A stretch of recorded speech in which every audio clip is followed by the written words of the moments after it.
React Testing Library, donc cette librairie lightweight que l'on va vous présenter. Donc en tout premier de ce programme, c'est donc une librairie qui va nous permettre d'écrire et de maintenir une base de test pour les composants, pour tester nos composants et interfaces web.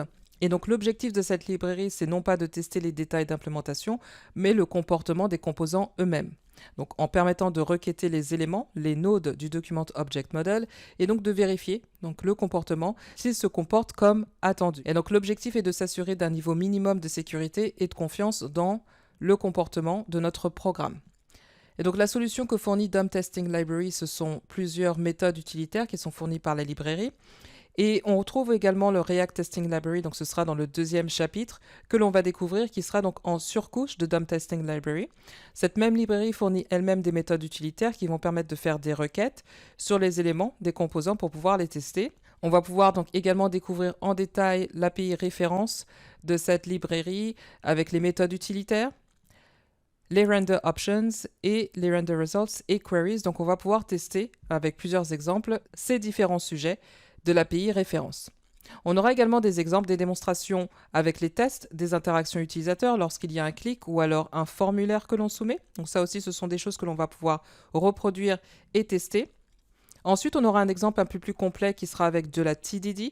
C'est du Test Driven Development. Donc, ce sera un projet de to-do list. Et avec cet exemple de Test Driven Development, on va commencer par écrire le code source et ensuite implémenter le code qui va correspondre au test que l'on aura écrit. C'est-à-dire que l'on va écrire le code source en fonction de ce qui est attendu avec l'écriture de test. Ce sera donc de la programmation qui sera pilotée par le test, du Test Driven Development. Ensuite, on aura également des exemples que l'on va voir pour apprendre à tester les hooks. On va voir comment les tester de façon indépendante. On va découvrir comment tester la logique qui est isolée, donc créée et développée séparément dans un hooks sans que l'on ait à tester un composant lui-même. Donc ça se fera de manière autonome et indépendante.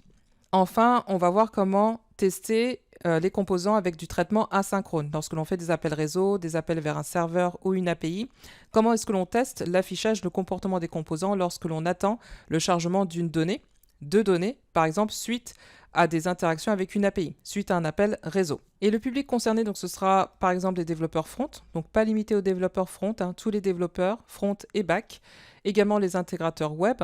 C'est également un cours vivement recommandé et idéal pour les chefs et facilitateurs de projets qui souhaitent monter en compétence sur le sujet et comprendre comment maîtriser la mesure de qualité logicielle pour s'assurer que ça corresponde bien à la cible, que ça réponde bien aux besoins fonctionnels et aux spécifications techniques, pour écrire des tests qui correspondent aux critères d'acceptance d'une tâche technique pour développer une fonctionnalité. Alors pour les connaissances requises, donc là, les bases qu'il faudrait maîtriser, c'est HTML, CSS et JavaScript. Donc là, c'est des fondamentaux qu'il faudra absolument maîtriser pour bénéficier au maximum de ce cours.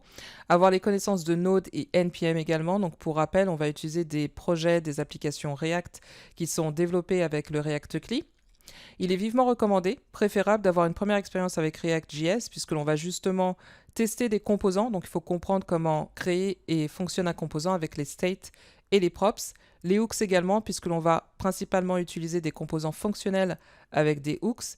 Et enfin, les gestionnaires d'événements qui vont servir à envoyer des actions pour changer l'état et pour appliquer des effets de bord. Voilà, donc mon nom est Sandy, je suis développeur et je serai votre formatrice pour cette formation React Testing Library. Et donc je vous propose tout de suite de démarrer en découvrant les projets que l'on va développer ensemble.